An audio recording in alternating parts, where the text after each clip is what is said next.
And he's with me. Where were you last night? You didn't make it back to the motel. Well, I'm guessing you guys work things out? we'll be working things out when we're 90. So what happened? Every bone crushed. Internal organs turned to pudding. The cops are all stumped, but it's almost like something ran him over. Something like a truck? Yep. Tracks? Nope. What was the mayor doing here anyway? He owned the property. Bought it a few weeks ago.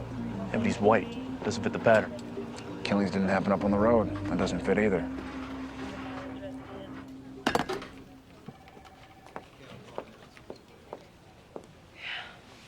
Thanks. So I'm trying to find some link between those killings back in the 60s and what's going on now. There was a lot about it in the paper. Not surprising. Probably minimal police work, too.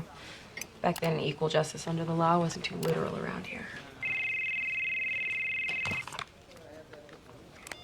Yeah. Okay, the courthouse records show that Mr. and Mrs. Mayer bought an abandoned property.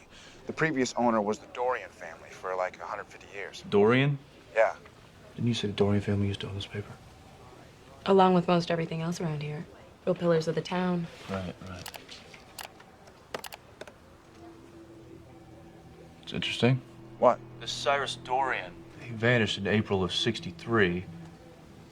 The case was investigated but never solved. That's right around the time the string of murders was going on back then. Well, I pulled a bunch of paper up on the Dorian place. It must have been in bad shape when the mayor bought it. Why is that? The first thing he did was bulldoze the place.